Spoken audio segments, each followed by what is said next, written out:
तो दोस्तों सबसे पहले मैं सर का इंट्रोडक्शन कराना चाहूंगा। ये सर जो है यहाँ पे सीनियर सेल्स मैनेजर के पोस्ट पे हैं और काफी और लोगों का अपने रिव्यू सुना। अभी सर से फाइनली छोटी मुंह बड़ी बात हो जाएगा फिर तो, है ना। तो सर सबसे पहले मोस्ट वेलकम हमारे चैनल पे, आपको टाइम देने के लिए।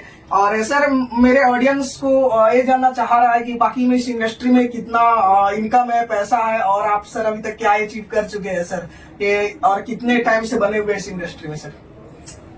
सबसे पहले तो आपके चैनल के माध्यम से मैं आपके सारे जो दर्शक हैं उनको मैं स्वागत करना चाहूंगा। देखिए, ये इंडस्ट्री ऐसी है ना कि आप ये समझिए कि एक समंदर है।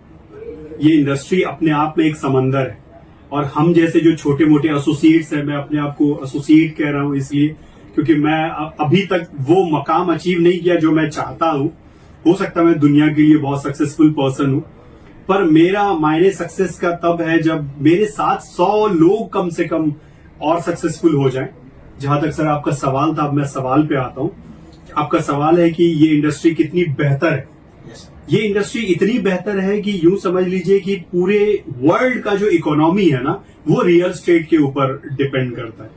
अगर पॉलिटिशियंस को फंड रेज करना होता है इलेक्शंस के टाइम पे, तो रियल स्टेट मदद करता है। कोई ऐसी बहुत सारी कंट्रीज का हमने जब स्टडी किया है तो काफी सारी कंट्रीज ऐसी है जिसका जीडीपी काफी माइनस में चला जाता है या इतना बिलो चला जाता है कि उनको कर्ज की जरूरत पड़ती है। तो उन सारी कंट्रीज का जो रियल स्टेट फील्ड होता है ना, वो अपनी कंट्री को हेल्प करता है जीडीपी को उस लेवल पे लाने के लिए कि वो कंट्री सरवाइव कर पाए। तो आप एक मोटा मोटी ये समझ लीजिए कि रियल स्टेट इस दुनिया में पैसे का समंदर है। सर आप कितना लोटा, कितना बाल्टी, आप ब्लू वाला आजकल ड्रम काफी चल रहा है, तो आप वो ड्रम लेके जा रहे हैं कि आप टंकी लेके जा रहे हैं, आप बड़ा वाला कंटेनर लेके जा रहे हो, वो आपके ऊपर डिपेंड करता है। मतलब ये फील्ड जो है वो पैसों का समंदर है। आप आइए, अपना जो बेस्ट परफॉर्मेंस है वो दीजिए और 100%, मैं 100 क्या 100 से ज्यादा भी अगर परसेंटेज देने का कभी अगर ऐसा पॉसिबिलिटी होता तो मैं बोलता, लेकिन फिलहाल आप ये समझ लीजिए कि 100% श्योरिटी है कि आप अगर लगातार इसमें मेहनत करेंगे तो रियल स्टेट आपको अभी के सिचुएशन से बेहतर सिचुएशन में लेके जाने की गारंटी देता है। तो real state is a good field to work in. और अर्निंग के मामले में देखा जाए तो हमने भी जिंदगी में काफी चीजें देखी, काफी बदलाव होते हुए देखा और मतलब यूं समझिए कि फर्श से लेके अर्श तक की जो दूरी है वो थोड़ी सी तय करने की कोशिश में लगा हुआ है। Okay sir, thank you. Okay sir, और सर 2 मिनट का और वक्त लेना चाहेंगे। जी। जो सर हमारे ऑडियंस से देख रहे हैं और काफी सारे कमेंट्स भी आते हैं, जैसा कि उन लोगों का रहता है कि सर कंपटीशन का तैयारी कर रहे हैं, गवर्नमेंट जॉब तैयारी कर रहे हैं और प्राइवेट जॉब भी हम फिक्स सैलरी पे ही देख रहे हैं, तो मुझे रियल एस्टेट में बिजनेस में खासकर क्यों आना चाहिए? नहीं, वो बहुत जरूरी है एक सर्टेन टाइम के लिए। कभी कभी क्या होता है ना राहुल सर कि हर फैमिलीज का अपना अपना एक सर्कमस्टांसेस होता है। अब हो सकता है किसी फैमिली में ऐसा एक सिचुएशन हो कि उनको एक सर्टेन अमाउंट चाहिए दवा के लिए, 8,000 10,000 की मम्मी की या उनके पेरेंट की या ग्रैंड पेरेंट की कोई एक दवा चलती हो, तो वैसे सर्कमस्टांसेस में वो बड़ा रिस्क नहीं ले सकते। लेकिन जब आप उस सिचुएशन से बाहर निकल जाए ना, तो एक बार रिस्क लीजिए।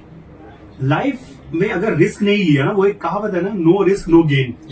अगर आपको गेन चाहिए ना जिंदगी में, गेन किसको कहते हैं कि आप अमीर हो जाए, आपको रोजमर्रा की जो चीजें हैं, रोटी कपड़ा मकान से अलग आपकी अपनी एक गाड़ी हो, आपकी अपनी एक लग्जरी हो, आप इतने आजाद हो कि आज अगर आपने सोचा कि आपको गोवा का ट्रिप करना है और कल आप गोवा के लिए निकल जाएं, अगर आपको इस तरह की आजादी चाहिए तो फिर बिजनेस में आना पड़ेगा। जॉब आपको ये लग्जरी नहीं देता है।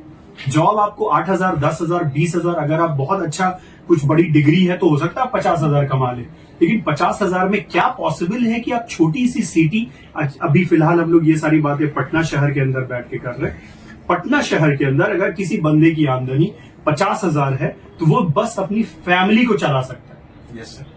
वो सेविंग क्या करेगा, वो इन्वेस्ट कहां करेगा और वो वैसा और जिंदगी के बारे में और लग्जरी कहां एंजॉय कर पाएगा? तो जिंदगी की अगर लग्जरी उठानी है तो सैलरी के झांसे में से निकलिए, बिजनेस करिए, क्योंकि दुनिया में वही सारे लोग सक्सेसफुल हुए जिन्होंने बिजनेस किया।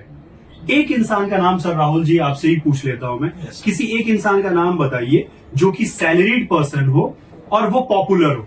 नहीं सर, कोई नहीं। पॉसिबल ही नहीं है, किसी इंसान को नहीं जानते हम इस तरीके का, है ना। मतलब जितने पॉपुलर लोग हैं, जितने अमीर लोग हैं, जितने एलीट लोग हैं, वो सब बिजनेस करते हैं। चाहे आप टाटाज को ले लीजिए, बिरलाज को ले लीजिए, अंबानीज को ले लीजिए, मित्तल्स को ले लीजिए, चाहे आप किसी भी फील्ड के किसी बड़े टाइकॉन को ले लीजिए, वो कोई ना कोई बिजनेस करता है। Yes. तो real estate is the best business in the world. Okay, thank you so much sir अपना कीमती समय देने के लिए। Welcome welcome.